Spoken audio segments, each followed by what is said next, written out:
नमस्कार, मैं दिलीप शुरू से राष्ट्रीय शासन IAS अकेडमी में आप सभी का हार्दिक हार्दिक स्वागत करता हूं। और देखिएगा डियर स्टूडेंट्स एवं सभी दर्शनार्थी और जिस स्पर्धा परीक्षा में बैठे हुए होंगे वो सभी अभ्यर्थी प्रधानमंत्री के बारे में आज हम ऐसी कुछ स्थितियां, ऐसी कुछ बातें देखने जा रहे हैं कि जो स्पर्धा परीक्षाओं के लिए निहांत जरूरी है।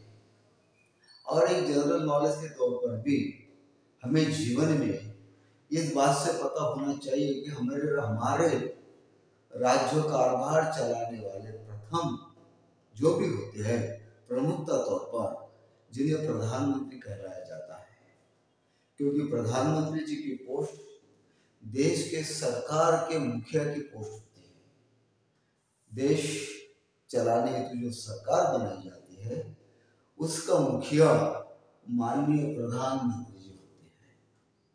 उसके तौर पर हमें देखना है कि प्रधानमंत्री जी के कार्यकलाप एवं एक्टिविटी किस संबंध में, किसके प्रति, किस स्थिति में कैसी हो सकती है।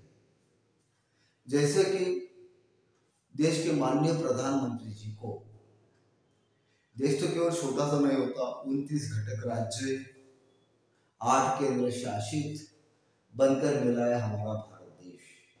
और भारत देश के प्रधानमंत्री, इनकी कितनी बड़ी जिम्मेदारियां उन्हें निभानी पड़ती है, कितने बड़े बड़े कर्तव्य उन्हें करने पड़ते हैं। और जैसा कि खासतौर जनरल तौर पर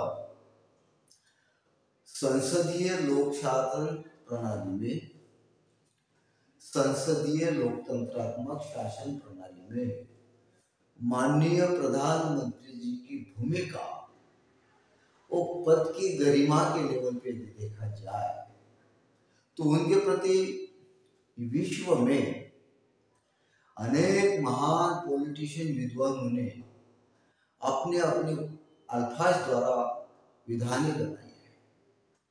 जैसा कि हमने देखा था उस दिन जे लास्की एक बहुत बड़े पॉलिटिशियन हो चुके हैं, विचारवंता हो चुके हैं। जे लास्की का कहना यह है कि प्रधानमंत्री वो पद होता है जो समान तारों में पहले होते हैं।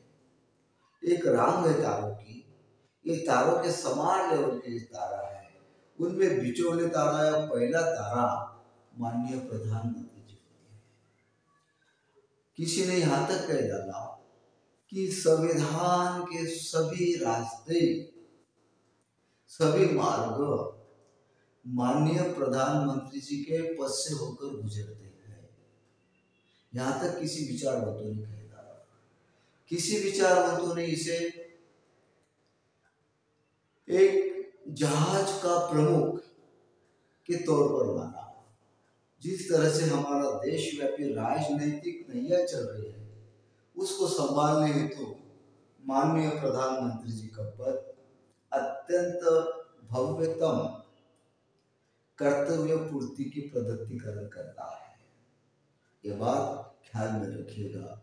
बहुत सारे मान्यवरों ने माननीय प्रधानमंत्री जी के सीट के बारे में कहलाया है और कहाँ तो यहाँ तक स्थिति होती है कि जैसा प्रधानमंत्री प्रणाली सरकार, यहाँ तक भी कहलाया जाता है। और सांसदीय शासन प्रणाली में, जहाँ पे लोकतांत्रिक शासन प्रणाली है, संसदीय शासन प्रणाली है, वहाँ पे जैसा कि डी फैक्टो एग्जीक्यूटिव इस नाम से माननीय प्रधानमंत्री जी को समझाया जाता है। प्रधानमंत्री जी न केवल किसी एक के होते हैं, जब उनके पास प्रधानमंत्री जी का कार्यभार एक लीगल वाइज उनके हाथ में आता है, वो जब काम करते हुए पूर्ति की बातें शुरू करते हैं, उस समय वो देश के नेता होते हैं। वहां पे वो प्रधानमंत्री जी पूरे देश के जनता को, पूरे जितने भी विविध भागों में बैठे हुए देश का हमारा जो राज्य है, उन सभी को प्रधानमंत्री जी एक शासन के मुखिया के तौर पर देखते हैं और देश में हर जगह पे विभिन्न विभागों में हर किसी से मिलकर उन्हें उनकी तकलीफों का ज्ञापन पाना या उनसे वार्तालाप करना या उनकी समस्याएं सुनना, इसके लिए भी उन्हें थोड़ा समय निकाल कर देना पड़ता है। तो आमतौर पर यह बात मान लीजिएगा कि संसदीय शासन प्रणाली लोकसत्ता पद्धतियों में, गणतांत्रिक पद्धतियों में हमारे प्रधानमंत्री जी की एक्टिविटी बहुत सारी होती है, उन्हें बहुत सारे पार्टों का निभावन भूमिका निभानी पड़ती है। तो हम जैसा देखते हैं कि अभी प्रधानमंत्री के कार्य एवं शक्तियां, प्रधानमंत्री के कर्तव्य, कार्य एवं संविधान के ओर से शासन का वास्तविक प्रमुख के तौर पर उन्हें कार्य एवं शक्तियां प्राप्त हो चुकी है। तो जैसा कि देखिएगा, प्रधानमंत्री के कार्य एवं शक्तियां के संग, शक्तियां का मतलब पावर होता है, कार्यों का मतलब होता है एक्टिविटी। और यहाँ पे हम देखते हैं मंत्रिपरिषद संबंधी कर्तव्य, प्रधानमंत्री जी के जिस जिस फील्ड में कर्तव्य दिलाए गए हैं उसमें से कुछ पार्ट्स हमने यहाँ पे लिए हैं। तो सबसे पहला कर्तव्य, ऐसे जो जितने भी कर्तव्य के कॉलम है माननीय प्रधानमंत्री जी के, उसके बारे में बाद में इलस्ट्रेट करते हैं। पहले हम ये देखते हैं कि फर्स्ट स्टेप में मंत्रिपरिषद संबंधी कर्तव्य, इनका दूसरा कर्तव्य दिला है राष्ट्रपति संबंधी कर्तव्य, तीसरा कर्तव्य दिला है संसद के संबंधी कर्तव्य, तथा उन्हें अन्य शक्तियां भी प्राप्त है एवं भूमिका भी बहुत सारी निभानी पड़ती है, अन्य कर्तव्य भी होते हैं। लेकिन मुख्यतः तौर पर प्रधानमंत्री जी के 4 कर्तव्य हम यहाँ पे इलस्ट्रेशन कर रहे हैं। सबसे पहला कर्तव्य है मंत्रिपरिषद संबंधी कर्तव्य। तो थोड़ा ख्याल में देखिएगा, ख्याल से देखिएगा, प्रधानमंत्री जी के मंत्रिपरिषद संबंधी कर्तव्य क्या होता है, इससे क्या मायना रखता है। यद्यपि संवैधानिक स्थितियों में राष्ट्रपति जी देश के प्रमुख होते हैं एवं राष्ट्रपति जी को संबंधित देश का कार्यभार चलाने हेतु केंद्रीय मंत्रिपरिषद का गठन किया जाएगा और उस गठन के प्रमुख होंगे माननीय प्रधानमंत्री जी। तो इससे साफ जाहिर होता है कि माननीय प्रधानमंत्री जी राष्ट्रपति जी को सहयोग दिलाने वाली जो मंत्रिपरिषद होती है, वो मंत्रिपरिषद के निर्माण हेतु भी उन्हें कार्य करना पड़ता है। तो इसके जरिए से थोड़ा देखिएगा, यद्यपि संसदीय शासन प्रणाली में मंत्रिपरिषद निर्माण की कृतियां एवं कार्य प्रणालियां, थोड़ा इसके लिए हम पीछे जाएंगे। लोकशाही में, संसदीय शासन प्रणाली में यद्यपि किसी राष्ट्र को मंत्रिपरिषद बनाना है तो हमारे यहाँ जैसा संसद है और संसद के 2 सभागृह, एक लोकसभा और एक राज्यसभा। लगभग जो निचला सदन होता है लोकसभा को भारत निर्वाचन आयोग द्वारा लोकसभा सभागृह को खासदारों के लिए चुनावी प्रक्रिया आरंभ करना पड़ेगा। लोकसभा हेतु देश के व्यापक कोने से भारतीय निर्वाचन आयोग के द्वारा जिस तरह से स्थितियां होंगी, उस तरह से लोकसभा सदस्यों निर्वाचित कराने हेतु प्रक्रिया आरंभ होगी। उसके बाद लोकसभा में चुनवा कर आने के बाद, निर्वाचित होकर आने के बाद, लोकसभा का सदन की जितने भी जगह प्राप्त होती है, आज जैसा कि भारत के पास 543 है जो चुनकर जनता जनार्दन की ओर से चुनवा कर आती है, तो लोकसभा का जो सीटें थी सदस्यगण पूरे वहां पे निर्वाचन के द्वारा भरना पड़ेगा। और यही लोकसभा में से जिस दल को ज्यादातर संख्या में लोगों का बहुमत हासिल पाकर जिस पार्टी की पक्ष की सीटें ज्यादा आई है, उसमें से एक उस दल का लोकसभा में संसदीय दल का नेता करके चुनवा लिया जाएगा। वो जो चुनकर आए रिप्रेजेंटेटिव लोकसभा में, उनसे ये होने के बाद क्या होगा, वो संसदीय दल का नेता ही जिन्हें व्यापक तौर पर बहुमत प्राप्त है, प्रेसिडेंट ऑफ इंडिया, भारत के राष्ट्रपति जी, उन्हें सरकार गठन करने के संबंध में बुलाएंगे या ये उनके पास जाएंगे for the farming government of central level. जब वो नेता अपने निवेदन देकर संसदीय दल में आएंगे, तो उसके बाद में सरकार बनने का न्योता संबंधित पार्टी को मिल चुका है ऐसा जाहिर हो जाएगा। और जब सरकार बनानी है तो लोकसभा में चुनकर आए वही रिप्रेजेंटेटिव जो बहुमत पार्टी के दल के नेता हैं, उन्हीं में से ही एक कार्यपालिका बनाई जाएगी जिसे ही मंत्रिपरिषद या मंत्रिमंडल कहलाते हैं।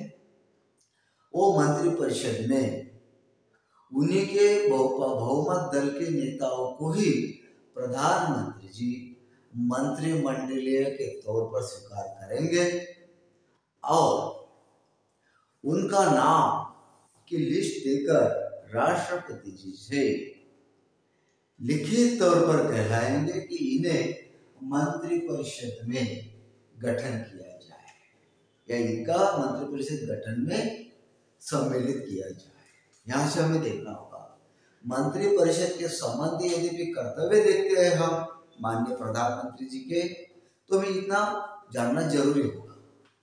और दल के नेता ही, आपको याद होगा कि वर्तमान स्थिति में लोकसभा में सेंट्रल गवर्नमेंट में जितने भी हमारे रिप्रेजेंटेटिव संख्या है उससे केवल 15% सदस्यगण मंत्रिमंडल या मंत्रिपरिषद में ले सका जाता है या ले सकते हैं।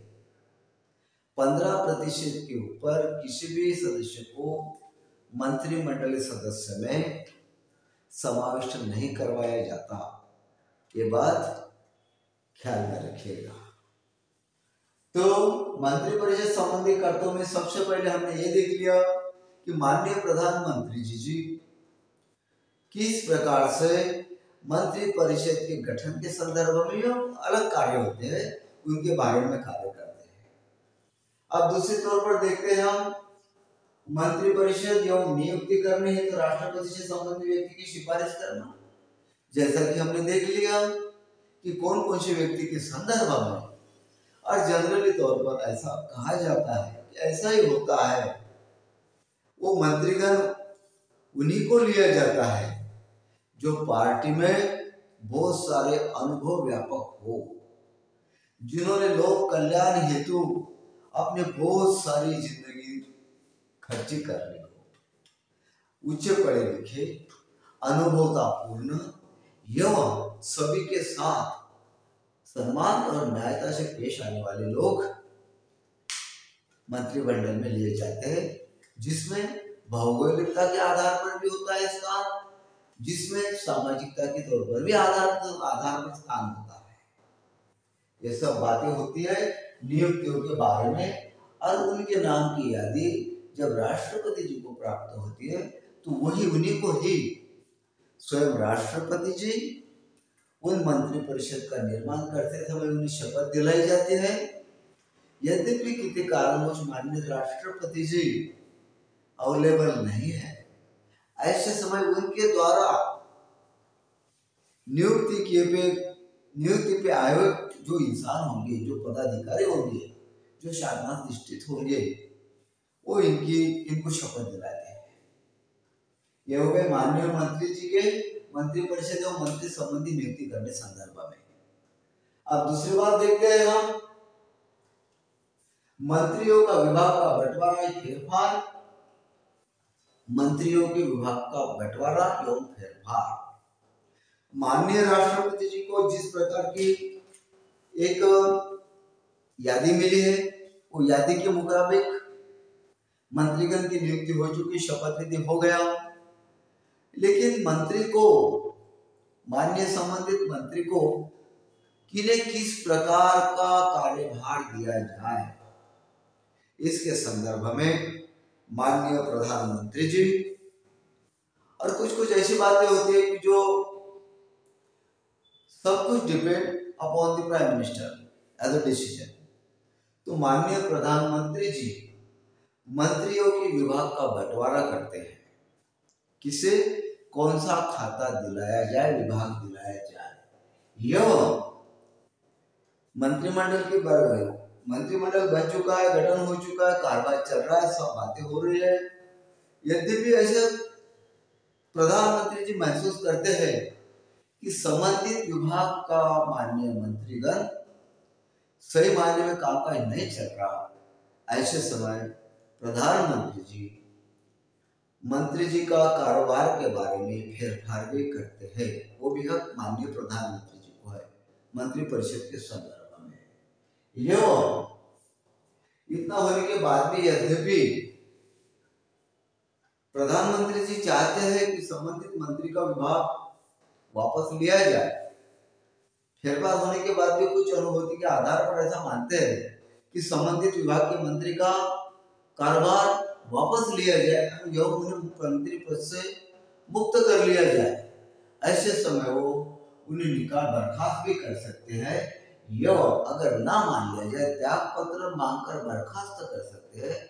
अगर ऐसी स्थिति आई तो राष्ट्रपति जी से कहकर उन्हें बर्खास्त किया जाता है माननीय मंत्री जी को। ये बात ख्याल में रखना, कर सकता है। और इसके बाद जब मंत्रिमंडल की बैठक होती है, मंत्रिमंडल की बैठक में अध्यक्ष तौर पर माननीय प्रधानमंत्री जी सादर होते हैं। या मंत्रीगण की मंत्रिपरिषद और मंत्रिमंडल की बैठक जब होती है तो उन्हें सम्मान्य अध्यक्ष जी महोदय का स्थान प्राप्त होता है। वही स्थिति में जो मंत्रिमंडल की बैठक हो रही उतना होता। उसके बाद मंत्रीगणों के ऊपर नियंत्रण, निर्देशन एवं उनके कामकाज के प्रति पूरी तरह से नियंत्रित, सृजनात्मक, सकारात्मक, समाज कल्याणात्मक ये कार्य हो रहे कि नहीं, इसके प्रति भी माननीय प्रधानमंत्री जी ख्याल रखते हैं। तो मंत्री जी के बारे में हमने सुन लिया, और इसके बाद हम देखते हैं मंत्रियों के, अब हो सकता है कि 53-54 मिनिस्ट्री की बॉडी होती है, कभी कभार अनहोनी हो जाती है, मंत्रिमंडल आपस में सदस्यों में अनहोनी हो जाती है, या कभी कभार किसी विभाग दूसरे विभाग के लिए सहयोग देना पसंद नहीं करता। ऐसे समय समन्वय रखने का कार्य भी माननीय प्रधानमंत्री जी को करना पड़ता है। ये हो गई बात। और इसके बाद देखते हैं हम राष्ट्रपति जी संबंधित कर्तव्य। राष्ट्रपति जी संबंधित कर्तव्य, जैसा कि हमने प्रधानमंत्री जी से मंत्रिपरिषद बारे में कर्तव्य देखा, एक्टिविटीज देखी, उसी तरह उनके राष्ट्रपति जी के संदर्भ में क्या क्या कर्तव्य हो सकते हैं, इसके बारे में हम थोड़ा देखते हैं। देखिएगा, राष्ट्रपति और मंत्रिपरिषद के संवाद की मुख्य होता है संघ के कार्यकलाप के प्रशासन संबंधी और विधान संबंधी मंत्रिपरिषद के सभी विनिश्चय राष्ट्रपति को कहलाए जाते हैं, जो प्रधानमंत्री जी होते हैं। अब हमने जैसा देख लिया कि मंत्रिपरिषद एवं राष्ट्रपति जी, इन दोनों के बीच में संवाद की ये संयुक्त रीत्या कड़ी होती है, वो माननीय प्रधानमंत्री जी का पद होता है। जैसा कि प्रधानमंत्री जी के राष्ट्रपति के जो दायित्व है, कर्तव्य है, उसके संदर्भ में हम देख रहे हैं। और प्रधानमंत्री जी संघ सरकार के मंत्रीगण की ओर से लिया गया सभी निर्णय, जो विधायिका के तौर पर हो, प्रशासनिक के तौर पर हो, कार्यकलाप के तौर पर हो, वो सभी निर्णय राष्ट्रपति जी कार्यालय को या राष्ट्रपति जी को माननीय प्रधानमंत्री जी के द्वारा दिया जाता है।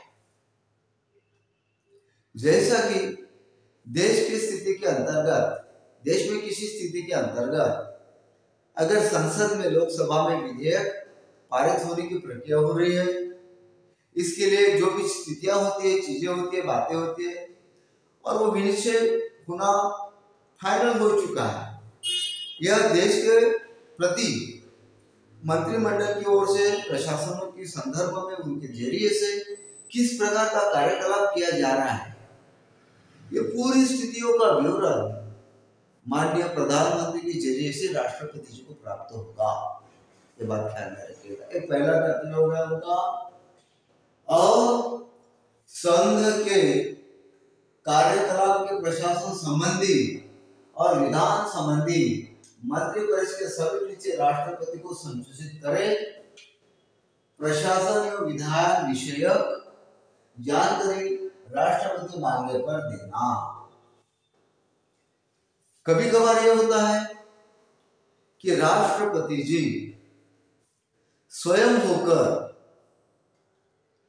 देश के संबंधित स्थितियों में, वर्तमान स्थितियों में सरकार की ओर से किस प्रकार से कार्यकलाप चलाया जा रहा है, एवं कुछ नए विधान विषय नियमावली बनने जा रहे हैं, तदर्थ संबंधित सूचनाएं अगर जो भी होगी वो राष्ट्रपति जी प्रधानमंत्री जी से मंगवा सकते हैं। यह किसी मंत्रिपरिषद के मंत्री ने किसी कार्य हेतु विनिश्चय कर लिया हो, लेकिन वो विनिश्चय मंत्रिपरिषद को साथ में लेकर ना किया हो, या वो विनिश्चय मंत्रिपरिषद को पता ना हो, अगर ऐसी स्थिति हो तो ऐसे संदर्भ में माननीय राष्ट्रपति जी प्रधानमंत्री की ओर से बैठक बुलाई जाती है, और बैठक में संबंधित विनिश्चय जिस मंत्री ने किया है उसके संदर्भ में चर्चा की जाती है।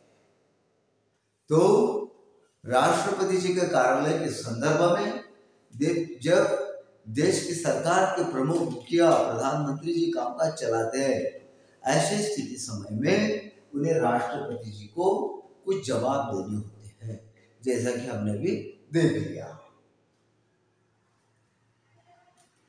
और इसके बाद देखते हैं राष्ट्रपति को विभिन्न अधिकारियों के लिए नियुक्ति देने हेतु परामर्श देना। क्योंकि माननीय प्रधानमंत्री जी सरकार के शासन के प्रमुख होते हैं। शासन का लिया हुआ निर्णय प्रशासन अप्लाई करता है, प्रशासन कामकाज में लगाता है। तो ऐसे समय यद्यपि देश के अंतर्गत किस विशेष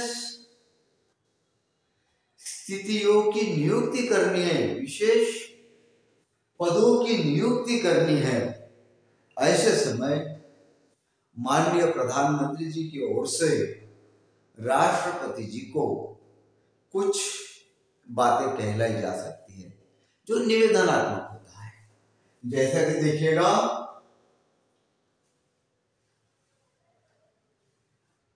संघ जैसा कि भारत का महान्यायवादी, भारत का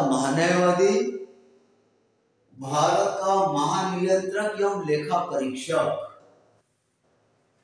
संघ लोक सेवा आयोग के अध्यक्ष एवं सदस्य, वित्त आयोग के अध्यक्ष एवं उनके सदस्य, इनके चुनाव हेतु माननीय प्रधानमंत्री जी राष्ट्रपति जी को कुछ परामर्श दे सकते हैं जो लगभग तय होता है। तो जैसा कि हमने देखा, यहाँ पे भारत का महान्यायवादी भारत देश के शासन में,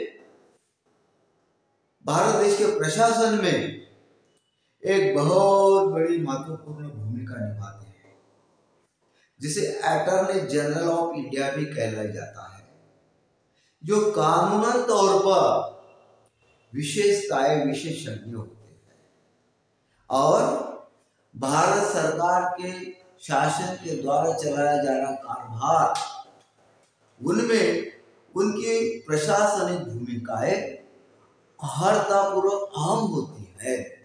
जैसा कि मैंने कहा, लॉजिकली बात, लीगली बातें इनके शक्ल में आती है।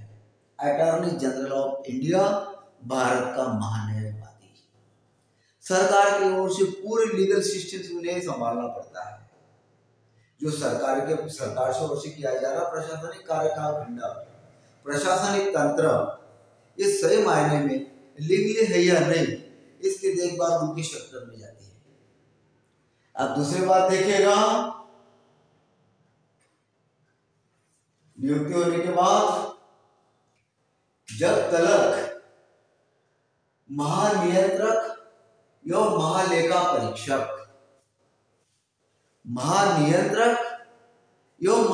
परीक्षक भारत सरकार की ओर से जितने भी प्रकार की शासकीय एवं प्रशासनिक कार्य प्रणालियां होंगी, उसका लेखा जोखा, उसके लिए किया गया खर्चा, उसके किए गए खर्चों का रूपों का पूरी तरह से हिसाब रखना और हर चीज का लेखा, अकाउंट तथा बहुत सारी स्थितियों में सरकार के ऊपर खर्च पे नियंत्रण रखने के लिए भी यह खर्चा का पूरा हिसाब किताब भारत सरकार की ओर से लेकर आम पटल पे रखने का जिम्मा भी महालेखा परीक्षक एवं कंट्रोलर को संभालना पड़ता है।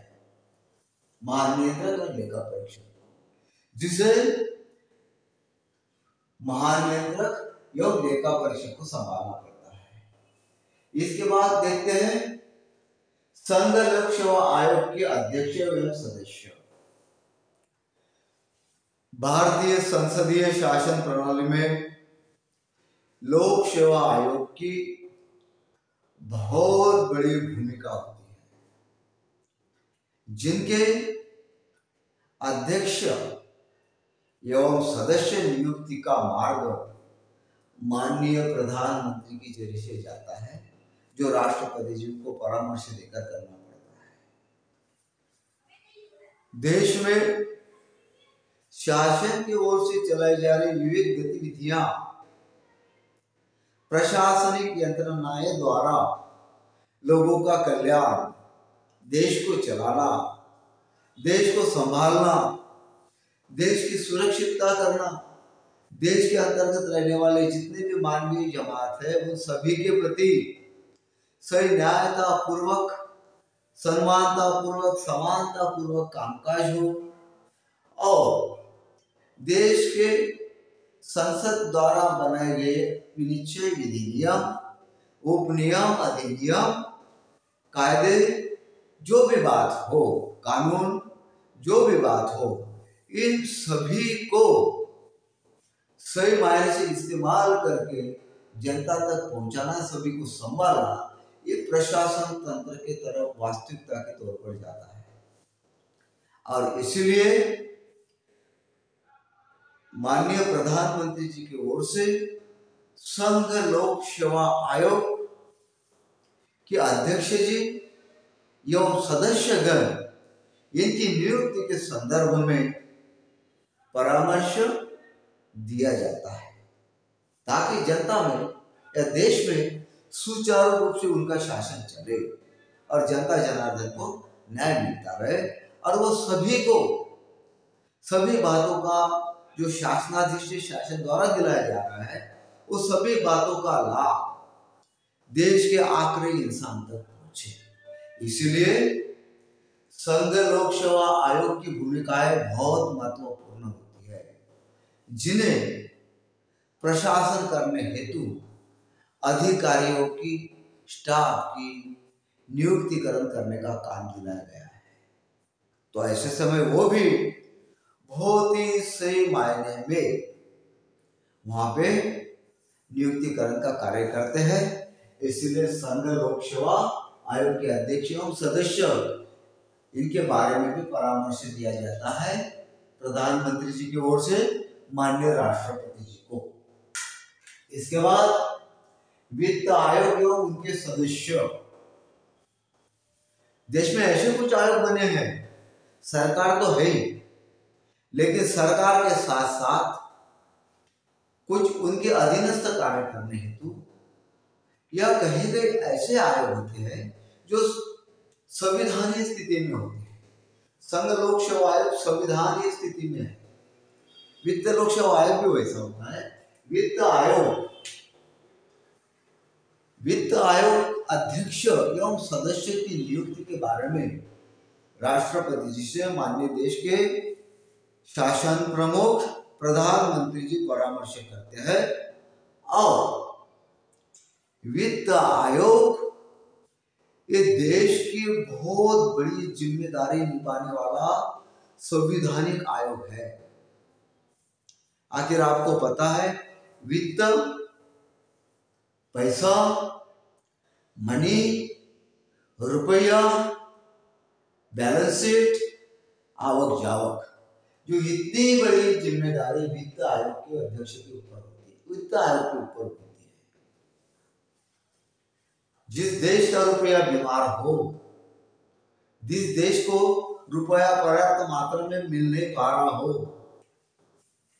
या जिस देश के खर्चे की पद्धति पे ऐसी कोई स्थितियां ना हो कि जो कंट्रोल कर सके, ऐसी स्थिति में हमारा देश दरिद्रता की ओर जाता है, उत्पादकता घट जाती है, क्रय शक्तियां समाप्त होने लगती है, अंततः दारिद्र्य की स्थितियां प्राप्त होती है। इस सभी स्थिति को संभालने हेतु माननीय वित्त आयोग ये अपने दायरे से, अपने सुझाव से, अपने कार्य प्रवीणता से देश के वित्त को संभालने हेतु रिजर्व बैंक की तरह या उनकी रिजर्व बैंक की इतना तो नहीं, लेकिन उनकी तरह ही कुछ मायने में वित्त आयोग ख्याल रखता है। दूसरी बात, देश में से होने वाली जनता जनार्दन और किसी मार्ग से आने वाला जितना भी आवक होता है जो रुपया में होता है, उस रुपयों का आवक आने के बाद उसका यूटिलाइजेशन देश के लिए, देश की जनता के लिए, देश की शासन संभालने वालों के लिए, उस रुपयों का आवंटन, उस रुपयों का वितरण किस तरह से हो। जैसा कि हमारा देश में घटक राज्य है, 29 संघ शासित प्रदेश है, एवं अनेक कोई ऐसे आयोग है, महामंडल है, कारपोरेट सेक्टर है, उन सभी को स्थानीय सरकारें हैं, राज्य सरकारें हैं, केंद्र सरकार है, लोक सेवा आयोग, लोक सेवा वित्त आयोग अपनी भूमिका उनके आए हुए आवक से हर किसी को किस मात्रा में कितने महीने में वित्त प्रबंधन किया जाए उसके बारे में कार्य करता है वित्त आयोग। बहुत बड़ी कार्य प्रणाली होती है। इसके बाद देखते हैं हम तीसरा काम था उसका, वित्त आयोग के बाद परामर्श देना, यह हमने देख लिया। आशा करता हूं कि आपके ख्याल में आ रहा होगा। और इसके बाद देखते हैं हम अनुच्छेद 74, ये तो आपको पता ही होगा जरूर तौर पर। अनुच्छेद 74 राष्ट्रपति को सलाह देने हेतु मंत्रिपरिषद होगी जिसके प्रमुख प्रधानमंत्री जी होंगे। अनुच्छेद 74 में आता है माननीय प्रधानमंत्री जी का राष्ट्रपति के प्रति जिस जिस प्रकार के कर्तव्य है उस कर्तव्य के ऊपर आज की क्लास चल रही है। तो नियुक्ति ऑलरेडी मंत्रिपरिषद के प्रति सामूहिक रूप से मंत्रिपरिषद उत्तरदायी होगी, ये बात आपको पता है। उसके बाद में अनुच्छेद 78 संघ के कार्यकलाप, प्रशासन, विधान विषय प्रस्तावों पर मंत्रिपरिषद द्वारा विनिश्चय तथा राष्ट्रपति जो जानकारी प्रशासनिक मांगे होती, जिसके बारे में हमने हमारे पहले देख लिया है, सब देख लिया है हमने कि क्या क्या बातें होती है। और अब थोड़ा राष्ट्रपति जी के विविध अधिकारियों के लिए नियुक्ति के संदर्भ में बात होने के बाद माननीय प्रधानमंत्री जी किस अनुच्छेद के द्वारा खुद देश के द्वारा शासन चलाया जा रहा है और वो शासन की किस अनुच्छेद के द्वारा कौन सी जिम्मेदारियां होती है, इसके बारे में हम देखेंगे। तो थोड़ा देखिएगा, अनुच्छेद 74 है, ख्याल में रखिएगा स्टूडेंट, आपको पूछा जा सकता है इस पे। अनुच्छेद 74 राष्ट्रपति को सलाह देने हेतु मंत्रिपरिषद होगी और प्रमुख प्रधानमंत्री होगा। अनुच्छेद 74 कहता है कि राष्ट्रपति जी द्वारा प्रधानमंत्री की नियुक्ति हो गई और मंत्रिपरिषद का गठन उन्होंने कर लिया है। अनुच्छेद 74 द्वारा मंत्रिपरिषद सलाह राष्ट्रपति द्वारा मंत्रिपरिषद पुनर्विचार तथा निर्णय। इसके बाद में अनुच्छेद में यह भी आता है कि देश की वास्तविक तौर पर कार्यशैलियां किस तरह से चलाई जा रही है प्रधानमंत्री जी के सरकार के ओर से या मंत्रिमंडल की ओर से किस तरह से चलाई जा रहा है। यद्यपि माननीय राष्ट्रपति जी कुछ स्थितियां जानकारियां मांग सकते हैं तो उन्हें देना होगा। ये प्रधानमंत्री जी का अनुच्छेद 74 के मुताबिक कार्य रहेगा। अब देखिए अनुच्छेद 75 क्या कहलाता है।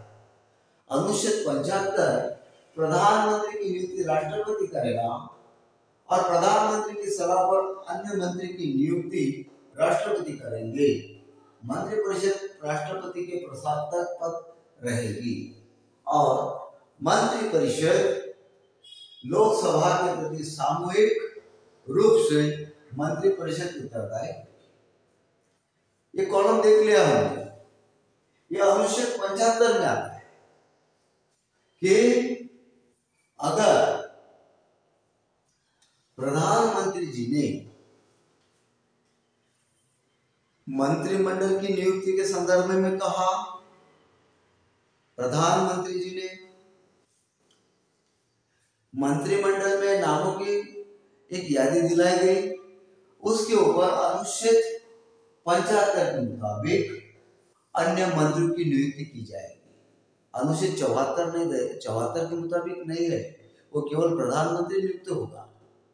उसके बाद अनुच्छेद 75 प्रधानमंत्री की नियुक्ति राष्ट्रपति प्रधानमंत्री जी के सलाह पर करेंगे, अनुच्छेद 75 में। उसके बाद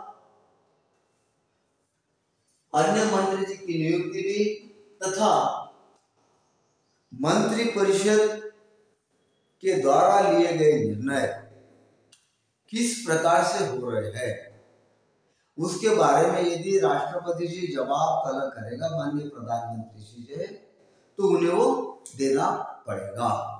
उसके बाद देखते हैं, और मंत्री परिषद उस समय तक जारी रहेगी।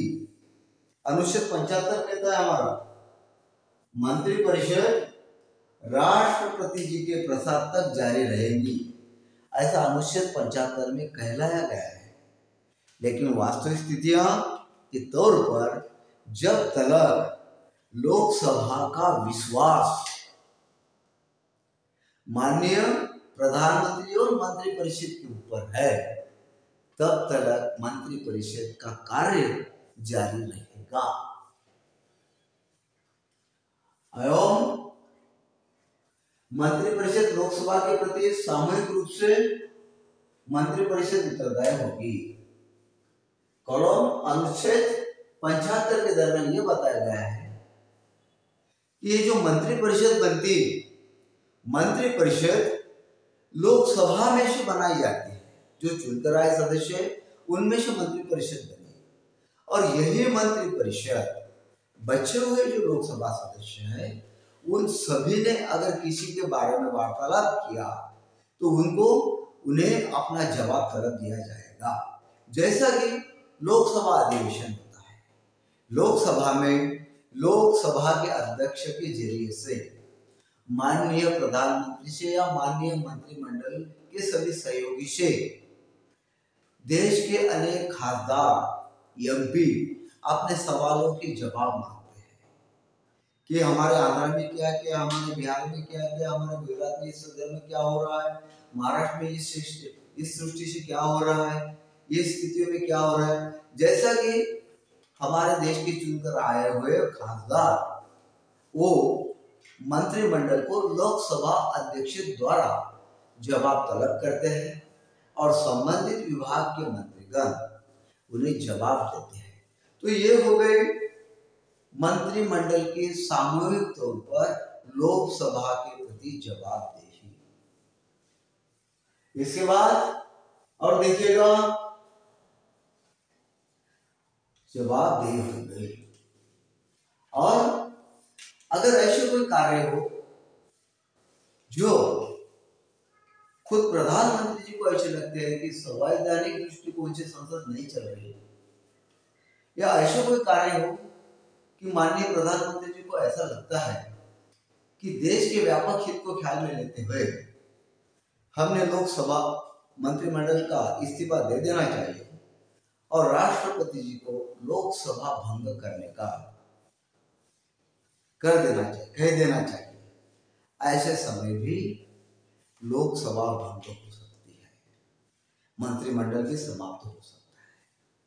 चलो इसके बाद देखते हैं हम अनुच्छेद 78, 74 देख लिया, 75 देख लिया, 78 आर्टिकल 78 के संदर्भ में देखिए, संघ के कार्यकलाप, प्रशासन, विधान विषयक प्रस्तावना पर मंत्रिपरिषद द्वारा निश्चय तथा राष्ट्रपति जो जानकारी प्रशासनिक संदर्भ में मांगे वह दे। अनुच्छेद 78 पंतप्रधान एवं राष्ट्रपति के दरमियान का आखिरी आर्टिकल है, जो अनुच्छेद 78 है। और इसके लिए थोड़ा ख्याल से देखिएगा, संघ है हमारा देश है, हमारी संघीय शासन व्यवस्था है, संघीय राज्य पद्धति है हमारी, और अनेक राज्यों को मिलाकर एक संघ बना जिसका नाम भारत संघ है। और भारत संघ में अनेक राज्यों, आज वर्तमान स्थिति में 29 राज्य है, घटक राज्य एवं 8 केंद्र शासित प्रदेश हैं। इन सभी को संभालने हेतु शासन की भी जरूरत है एवं प्रशासन की भी जरूरत है। तो संघ के लिए अनुच्छेद 78 यह कहलाता है, संघ के कार्यकलाप संदर्भ में प्रशासन विधान विषय प्रस्तावों पर मंत्रिपरिषद द्वारा निश्चय तथा राष्ट्रपति जो जानकारी मांगे वो दे। अनुच्छेद 78 ये कहलाता है कि माननीय प्रधानमंत्री जी, यद्यपि राष्ट्रपति जी उनसे पूछना चाहते हैं, कुछ जानकारियां मांगना चाहते हैं कि व्यापक संघ में किस तरह से शासनाधीश प्रशासन चल रहा है, देश के विकासशील तत्व में संदर्भ में कौन कौन से बात का आपके मंत्रिमंडलीय द्वारा विनिश्चय या विधेयक बनाया जा रहा है, या प्रशासन के तौर पर समाज के आखिरी इंसान तक कल्याणात्मक योजनाएं पहुंच रही है या नहीं, सभी देशवासियों के प्रति आस्था है, सरकार को आस्था है या नहीं, देशवासियों के प्रति सरकार किसी भी पार्टी की हो, लेकिन केंद्र सरकार ये अखंड भारत संघ के सभी जनता जनार्दन के प्रति पूरी तरह से औपचारिक से कार्य करवा रही या नहीं करवा रही, या किस तरह से विनिश्चय किया जा रहा है आपकी मंत्रिमंडल समिति में, इसके बारे में भी राष्ट्रपति जी प्रधानमंत्री जी से जानकारी मांग सकते हैं। ये बात ध्यान में रखना। तथा हमने देख लिया विनिश्चय, प्रशासनिक जानकारी जो भी है वो कॉलम 78 के मुताबिक प्रधानमंत्री जी राष्ट्रपति जी को दे देते हैं। इसके बाद देखिएगा, किसी भी संसद के संदर्भ में या संबंध में प्रधानमंत्री जी के कार्य, संसद विषय कार्य हमने देख लिए, मंत्रिमंडल विषय कार्य हमने देख लिए, राष्ट्रपति जी के संदर्भ में कार्य हमने देख लिए।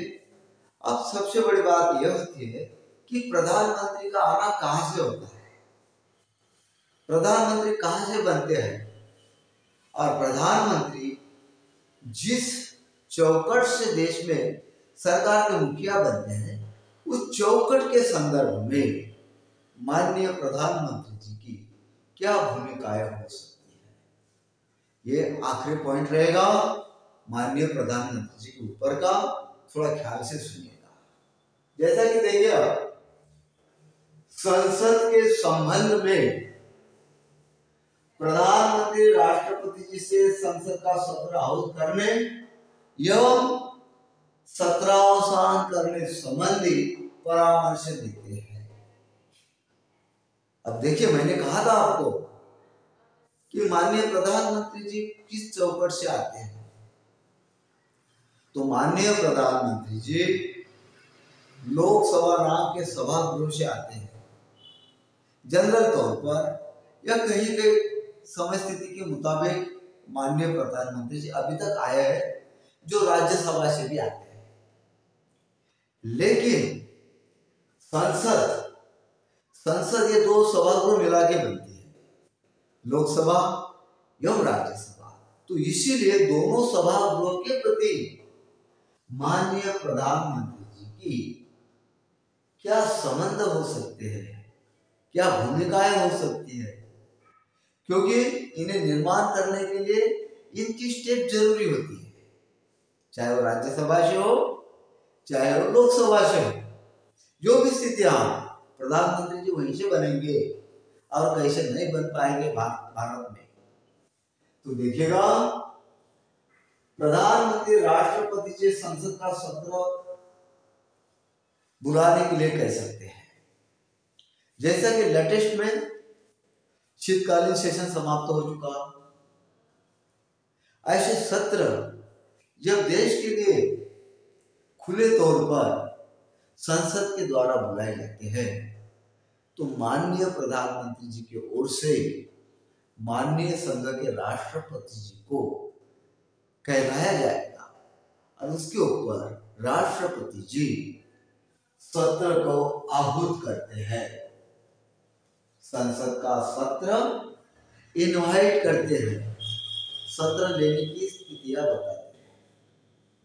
यह संसद के प्रति प्रधानमंत्री जी का कर्तव्य है, संबंध है कि देश को चलाने हेतु संसद की ओर से किस प्रकार के विनियम, निश्चयन एवं प्रशासनिक तौर पर कार्य कराए जा रहे हैं, क्या क्या योजनाएं बनाई जा रही है, क्या क्या जनता जनार्दन के पास लाभ पहुंचाया जा रहा है, देश विकास कैसा कर रहा है। There are more examples. इसके लिए ये सेशन होता है और ये सेशन में जैसा कि मैंने लेटेस्ट कह दिया आपको, लोकसभा अध्यक्ष के द्वारा देश के सभी ओर से आए हुए माननीय खासदार महोदय, मेंबर ऑफ पार्लियामेंट जी संबंधित विभाग के मंत्री महोदय से जवाब तलब करते हैं कामकाज के संदर्भ में, और इसीलिए सेशन की प्रमुख भूमिका होती है, सत्र होता है। या जनता की ओर से भी जो अपेक्षित मांगे हो, कुछ स्थितियां ऐसी होती है कि जनता खुद होकर अधिवेशन में जाकर अपनी मांग की बातें बताती है, तो ऐसे समय भी सत्र का उद्देश्य होता है। और सत्र का आहूत होना या सत्र का सत्रावसान करना। सत्रावसान का मतलब क्या होता है? सत्र अधिक अवसान, यानी सत्र समाप्ति की स्थितियां। तो ये दोनों बातें संसद के संबंध में माननीय प्रधानमंत्री जी राष्ट्रपति जी करते हैं। ये देख लिया। अब दूसरी बात देखिए,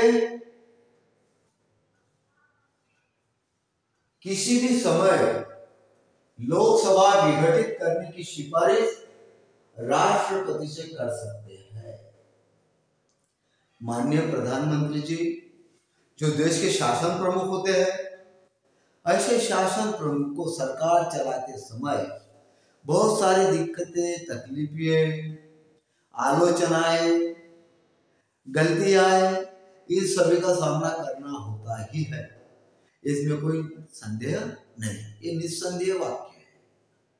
लेकिन एक मर्यादा के ऊपर अगर ये सभी बातें चली जा रही हो, और जब माननीय प्रधानमंत्री जी दिमाग में या ख्याल में ऐसा आता है कि वर्तमान संसद के द्वारा संवैधानिक तौर पर कार्य करना मुश्किल हो रहा है, फिर उसमें विरोधी का अड़खड़ा हो, हथकंडा हो, या अपनों के तो अपने दल के द्वारा कुछ कम ज्यादा वाली बातें हो, जो भी स्थितियां हो, कुछ अवधारणाएं हो, ऐसे स्थिति में माननीय प्रधानमंत्री जी किसी भी समय लोकसभा विघटित करने की सिफारिश राष्ट्रपति जी से कर सकते हैं। लोकसभा का विघटन कर डालिएगा, ऐसा प्रधानमंत्री जी राष्ट्रपति जी कर सकते हैं। इसके बाद उनके पास में माननीय प्रधानमंत्री जी एक देश के नेता होने के, एक देश के शासन के प्रमुख एवं नेता होने के साथ साथ वो एक देश की जो संसद है, संसद में उनके पक्ष द्वारा जितने भी एमपी चुनाव कराए हैं, उन सभी दलों का, उन सभी लोगों का भी दल के नेता का भूमिका निभानी पड़ती है। शासन के प्रमुख तो है, उसके तौर पर बहुत सारी जिम्मेदारियां हैं, लेकिन साथ साथ उस सभागृह के भी उनके पार्टी के नेता होते हैं। उनके पार्टी में जितने भी लोकसभा सदस्य होंगे, जिनकी सरकार चल रही है, उनके प्रति भी उन्हें अपने आस्था पूर्वक अपने उस दल का नेता के नाते से उनके लोकसभा में भूमिका अदा करनी पड़ती है। ये बहुत बड़ा कार्य होता है। इसके बाद देखते हैं, अब यहाँ पे देखिएगा, इसके साथ साथ उनके पास बहुत सारे ऐसे महामंडल है, ऐसे आयोग है, उनका अध्यक्ष पद भी होता है। जैसा कि माननीय प्रधानमंत्री जी के पास नीति आयोग का अध्यक्ष पद होता है। नीति आयोग का अध्यक्ष पद, राष्ट्रीय एकता परिषद का अध्यक्ष पद, अंतरराज्य परिषद, राष्ट्रीय अंतरराज्य परिषद का एकता अध्यक्ष पद, राष्ट्रीय जल संधारण परिषद, इनका भी कार्य उनके पास होता है। अन्य कुछ संस्थाओं का भी अध्यक्ष हो सकता है।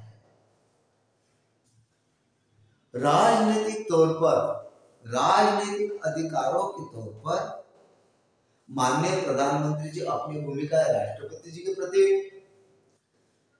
मंत्रिमंडल के प्रति, संसद के प्रति, इनके प्रति तो निभाते हैं, तथा सदन के नेता, इनके प्रति भी अपनी भूमिकाएं निभाते हैं। साथ साथ ऐसे कुछ आयोग है जो भारत सरकार के अधीनस्थ है, संघ लेवल पे है, उनके अध्यक्ष पद भी माननीय प्रधानमंत्री जी को संभालना पड़ता है। जैसा कि हमने कहा, नीति आयोग के अध्यक्ष माननीय वर्तमान प्रधानमंत्री जी होते हैं। अब आपको पता है कि नीति आयोग, जिसमें जिस देश को चलाने हेतु जिस तरह की नीतियां तैयार करवाई जाती है, देश को सकारात्मक दृष्टिकोण से, जनता जनार्दन के कल्याणात्मक दृष्टिकोण से, सुरक्षितता के दृष्टिकोण से और विकासात्मक के दृष्टिकोण से नीति आयोग की स्थापना होती है, जिसमें इन सभी के प्रति नीतियां बनाई जाती है। और वो नीति आयोग के अध्यक्ष का पद ये अति महत्वपूर्ण एवं संवेदनशील पद है, जिसके अध्यक्ष माननीय प्रधानमंत्री जी होते हैं। ये हो गया नीति आयोग के अध्यक्ष। इसके बाद देखते हैं हम नीति आयोग के अध्यक्ष होने के बाद राष्ट्रीय एकता परिषद के अध्यक्ष, राष्ट्रीय एकता परिषद के अध्यक्ष, हमारा राष्ट्र, हमारा संघ, मैंने कहा 2 बार कि 29 घटक राज्य एवं 8 केंद्र शासित प्रदेशों को मिलकर भारत राष्ट्र बना है। और इस राष्ट्र में विभिन्न सामुदायिक तौर पर जीने की प्रथाएं है, विभिन्न संस्कृताएं है, अनेक ऐसे सामुदायिक स्थितियां हैं जहां पे भिन्नता ही भिन्नता हमारे दृष्टि में आएगी। उनकी संस्कृतियां अलग है और इतना सभी को अनेक भाषाएं हैं, अनेक धार्मिक संप्रदाय हैं। इन सभी फैक्टर को इकट्ठा रखना और सभी के साथ समानता पूर्वक न्यायता हो, ऐसे स्थितियों में राष्ट्रीय एकता परिषद ये महत्वपूर्ण परिषद होती है, जिसमें राष्ट्रों के बहुत महान पदाधिकारी जो राजनीतिक स्थिति में होते हैं वो आते हैं। तो इसका अध्यक्ष पद संभालना ये एक बहुत बड़ी जिम्मेदारी होती है। इसके बाद देखते हैं हम अंतरराज्यीय परिषद। अंतरराज्यीय परिषद नाम का एक संगठन होता है जो देश के अंतर्गत किसी राज्य का पड़ोस के राज्य के साथ वाद विवाद चल रहा हो, किसी राज्य का पड़ोसी के राज्य के साथ किसी विशेष स्थितियों में, किसी बाबियों में वाद विवाद चल रहा हो। जैसा कि हमने देखा लगभग पानी के संदर्भ में वाद विवाद चलता है, पानी पुरोठा के संदर्भ में वाद चलता है। उसके बाद हमारे घटक राज्य की सीमा निर्धारण के जरिए से वाद विवाद को पुष्टि मिलती है। कोई राज्य कहता है कि मेरी सीमा निर्धारण यहाँ से है, और राज्य कहता है कि वहां से। ऐसे बहुत सारे स्थितियों के वाद विवाद जो अंतरराज्यीय स्तर के होते हैं, एक राज्य की दूसरे राज्य के साथ, उस समय अंतरराज्यीय परिषद के अध्यक्ष का पद माननीय प्रधानमंत्री जी संभालते हैं। यानी उसके पदों पे कितनी सारे देश को संभालने की एक्टिविटियां होती है, ये आपके अभी ख्याल में आ रहा होगा। तो देखिएगा स्टूडेंट, यूपीएससी रहे, एमपीएससी रहे, या सरल सेवा भर्ती वाले रहे, या दर्शनार्थी रहे, देखने वाले रहे, ये बड़ी महत्वपूर्ण और रोचक जानकारियां हैं जो सभी सर्वसामान्य लेवल पे नहीं प्राप्त होती। ये चैनल आपका अपना चैनल है, कृपया आप इसे अगर अच्छा लगता हो तो जरूर जरूर सब्सक्राइब करने की कृपा करें, ताकि ये चैनल चलता रहे, आप तक अच्छा अच्छा नॉलेज देता रहे, और आपको भी ऐसा महसूस हो कि जिस स्थितियों में हम जीवन यापन कर रहे हैं, तो हमें भी देश की सरकार के संदर्भ में, देश के प्रशासन के संदर्भ में, या उच्च लेवल स्थितियों में राज्य कारभार के संदर्भ में हमें भी बहुत सारा नॉलेज है। ये चैनल आपके लिए बनाया है, आप इसे जरूर देखिएगा, कमेंट में डालिएगा, और कुछ गलतियां खामियां हो वो भी डालिएगा। चलिए आगे देखते हैं। इसके बाद में राष्ट्रीय जल संधारण का परिषद तथा अन्य कुछ संस्थाओं का अध्यक्ष भी हो सकते हैं। जैसा कि अभी मैंने कहा, अंतरराज्यीय स्तर पर एक तो सीमा, एक राज्य की दूसरे राज्य की सीमा के संदर्भ में, या जल वितरण के संदर्भ में, या कुछ खनिज तौर पर उसके बारे में विवाद हो सकते हैं।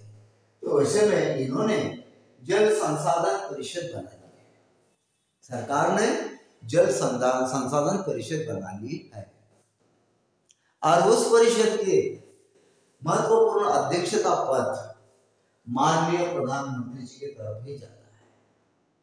जो महत्वपूर्ण बातें हैं वास्तविक तौर पर कार्य करने की, शासन, प्रशासन, आयोग, इनमें माननीय प्रधानमंत्री जी का बहुत सारा बंटवारा होता है। तो जल संसाधन परिषद के संदर्भ में आप सब समझ चुके होंगे।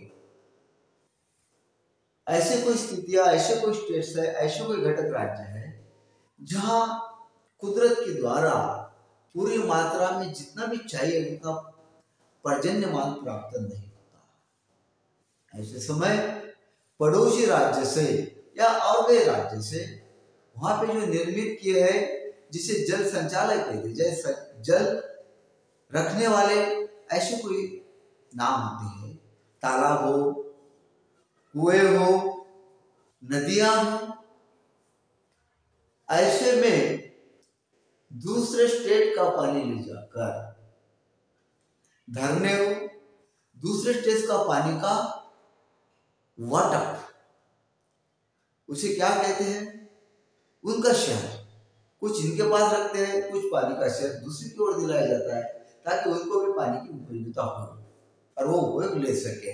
ऐसी स्थिति में अंतरराष्ट्रीय जल संसाधन परिषद का मामला होता है। इसके बाद देखते हैं, इसके साथ साथ शासकीय वर्तमान समय के मुताबिक उनके निर्धारित नियमों पर अगर कोई संस्थाएं बनती है, उसमें भी माननीय प्रधानमंत्री जी को अपना हाथ बंटवाना होता है। ये बात हो गई, देख लिया हमने। और इसके बाद देखिए, राष्ट्र की विदेश नीति में महत्वपूर्ण भूमिका निभाने का दायित्व प्रधानमंत्री जी के ऊपर आता है। हमारा संघ भारत संघ है जो अनेक राज्यों से मिलकर बना है। हम विदेशी नीतियों के संदर्भ में जो कि विदेश मंत्री की पोस्ट अलॉट है हमारे यहाँ पे, विदेश मंत्री की पोस्ट ऑलरेडी हमारे यहाँ पे केंद्र शासन में है, बावजूद भी नीतियां किस तरह की हो उसके ऊपर भी माननीय प्रधानमंत्री जी से वार्तालाप किया जा सकता है। विदेश नीति में महत्वपूर्ण भूमिका निभानी पड़ती है। इसके बाद देखते हैं केंद्र सरकार का मुख्य प्रवक्ता होता है। माननीय प्रधानमंत्री जी का पद भारत संघ के केंद्र सरकार जो सरकार के वास्तविक कार्यकलाप संभालते हैं, वास्तविक कार्यकारी प्रमुख होते हैं, वही केंद्र सरकार से दोहरी एक और भूमिका निभाते हैं, वो केंद्र सरकार के प्रवक्ता होते हैं। केंद्र की ओर से आमतौर पर जिस प्रकार की कानून विषय ध्येय धोरणे, जनता जनार्दन के प्रति कल्याणात्मक विकासात्मक ध्येय धोरणे एवं अन्य ऐसी कोई स्थितियां होती है जिसमें माननीय प्रधानमंत्री जी को केंद्रीय सरकार के नाते से केंद्र सरकार के प्रमुखता के तौर पर आम जनता को हो या संसद में बयानबाजी देना पड़ता है। तो केंद्र सरकार किस तरह से कामकाज कर रही, केंद्र सरकार क्या करने जा रही, केंद्र सरकार से भूतकाल में हुए घटनाओं पे किस तरह से कार्य आयोजना करवा दी गई, इस सभी के क्षेत्र में संसद के द्वारा देश को माननीय प्रधानमंत्री जी को एक प्रवक्ता के नाते अपनी बयानबाजी करना पड़ता है। ये भी आपने ख्याल में रखना। मुख्य प्रवक्ता होता है केंद्र सरकार का माननीय प्रधानमंत्री जी। आपातकाल में आपदा प्रबंधन राजनीतिक महत्वपूर्ण भूमिका निभाता है। आपातकाल होता है कभी कभी देश के अंतर्गत, जैसा कि आपने देखा होगा देश के अंतर्गत जब जब आपातकालीन स्थितियां लागू होती है, वो मानव निर्मित हो या वो नैसर्गिक निर्मित हो, वित्तीय आपातकाल लग सकता है, राजनीतिक आपातकाल लगता है, महामारी के संदर्भ में भी ऐसी कोई स्थिति आ सकती है। ऐसे समय पूरे देश के प्रशासनिक मशीनरी में बतौर राजनीतिक प्रमुख के नाते से माननीय प्रधानमंत्री जी को अपनी भूमिका अदा करनी पड़ती है। अपना कार्यकाल खंड उनके साथ में गुजारना पड़ता है। तो ये बहुत बड़ी बात होती है कि आपातकाल में आपका प्रबंधन किस तरह से संभाला जाए। इस तरह आपदा में संबंधित क्षेत्र के सभी नागरिकों के संदर्भ में किस तरह से सुरक्षा के प्रति प्रधानमंत्री जी की ओर से सूचनाएं दिलाई जाए, विचार विमर्श कराई जाए। ये राजनीतिक तौर पर आपातकाल में आपदा प्रबंधन के प्रमुख के नाते से ये भी भूमिका उन्हें अदा करनी पड़ती है। उसके बाद देखेगा वो देश का नेता होने के साथ साथ विभिन्न राज्यों में विभिन्न जनता से समस्याओं को बारे में ध्यान प्राप्त करता है। क्या कहा, वो देश का नेता होने के साथ साथ विभिन्न भूमिका भी उन्हें निभानी पड़ती है।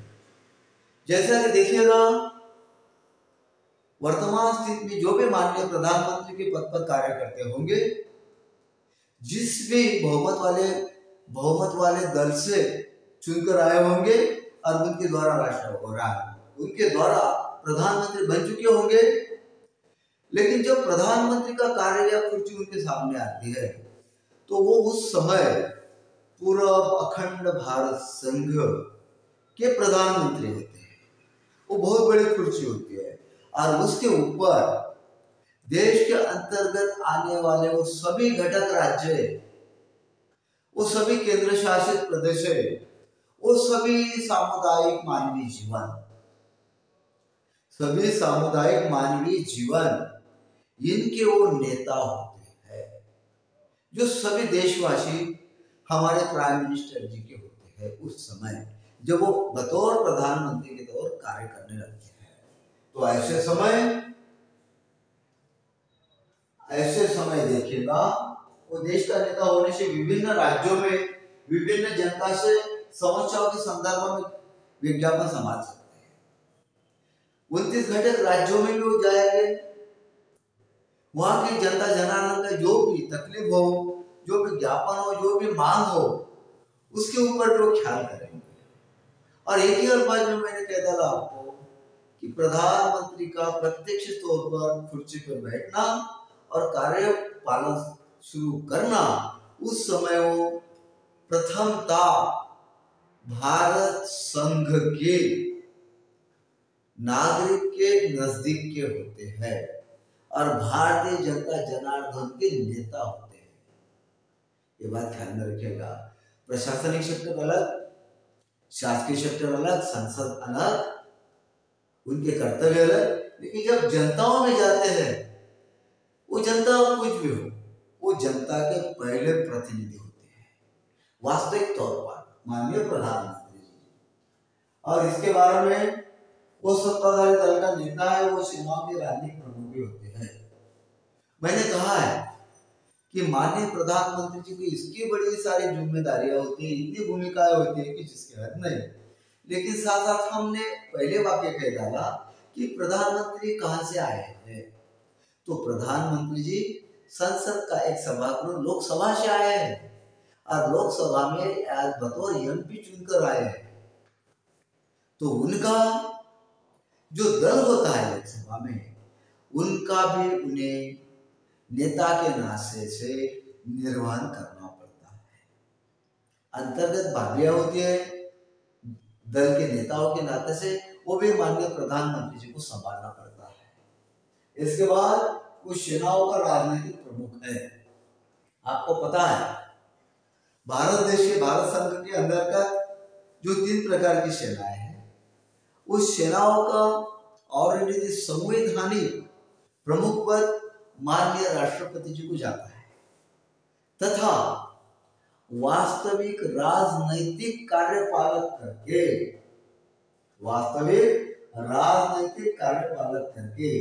राजनैतिक प्रमुख करके तीनों सेनाओं को भी माननीय प्रधानमंत्री जी को साथ मिलकर कार्य करना पड़ता है। उनके ऊपर भी सेनाओं की स्थितियों के संदर्भ में सेनाओं को दिशा निर्देश, सेनाओं के प्रति नए नए आवागम तथा सेनाओं के क्षेत्र में हो सके तो और कुछ अच्छी स्थितियां लाए, इस संबंध में माननीय प्रधानमंत्री जी राजनैतिक कार्य प्रमुख बतौर भूमिका अदा कर सकते हैं एवं करते हैं। इसके बाद देखिएगा प्रशासन के प्रमुख होते हैं। प्रधानमंत्री जी देश के सरकार के शासन प्रमुख है, बहुत सारी स्थितियों में अध्यक्ष भी है, बहुत सारी स्थितियों में राजनीतिक प्रमुख भी है, आपातकाल स्थिति में राजनीतिक प्रशासन के प्रमुख है। लेकिन जनरल तौर पर माननीय प्रधानमंत्री जी संघ की ओर जिस स्थितियों से, जिस कड़ी से देश भर में प्रशासन फैला है, उस प्रशासन को भी राजनैतिक अधिकारी के नाते से उनका पद प्राप्त होता है। यह प्रधानमंत्री जी प्रशासन प्रमुख होते हैं। अब देखिएगा भारत संघ 29 घटक राज्य, 8 केंद्र शासित प्रदेश, इतना बड़ा शासकीय, इसके साथ साथ प्रशासन संभालते समय कभी कभार ऐसी स्थितियां उत्तेजित हो जाती है कि जिसे माननीय प्रधानमंत्री जी संभालने में एक राजनैतिक शासन प्रमुख के तौर पर बतौर अपनी भूमिका अदा करते हैं। यह हो गया माननीय प्रधानमंत्री जी का कार्यकाल, यह उनकी स्थितियां, यह उनकी बातें, यह उनकी जिम्मेदारियां। तथा बहुत सारे लोगों ने प्रधानमंत्री जी के पद के बारे में आपने अपने दिल से कुछ विधानें बनाई। एक लेखक की परिभाषा देता हूं मैं यहाँ पे। प्रधानमंत्री की भूमिका क्या होती है? लॉर्ड येर्लो कहते हैं, जो एक बहुत बड़े संवैधानिक शास्त्रज्ञ हो गए, पॉलिटिकल शास्त्रज्ञ हो गए। उन्होंने संसदीय शासन प्रणाली में प्रधानमंत्री जी की क्या प्रमुख भूमिकाएं होती है या क्या भूमिकाएं होती है, उसके संदर्भ में आपका एक विधान दिया है। लॉर्ड योर्ले कहते हैं, समान के विश्व प्रथम, समान के बीच प्रथम। जैसा कि 10 लोग बैठे हैं, 10 लोगों का एक विश्व है और ये समान दर्जे के, समान लेवल के है। इसके बीच में प्रथम माननीय प्रधानमंत्री जी होते हैं, ऐसा लॉर्ड मोरले कहते हैं। मिसाल के तौर पर कैबिनेट दर्जे की मंत्रिमंडलीय समिति, कैबिनेट स्तर की मंत्रिमंडलीय समिति, जिसे किचन भी कहलाया जाता है, कि जो देश का व्यापक तौर पर विचार करती है और कार्य भूमिका निभाती है। उनके बीच में एक समान, बीच में प्रथम, यह वाक्य प्रधानमंत्री के सम्मान में रखा है। देश का सबसे प्रमुख अधिकारी, शासकीय तौर पर एवं प्रशासनिक के तौर पर लॉर्ड मोरले ये कहते हैं प्रधानमंत्री जी के संदर्भ में कि प्रधानमंत्री जी देश का प्रमुख अधिकारी के तौर पर भी कार्य होता है, कार्यवाहक होता है। उसके बाद देखिएगा,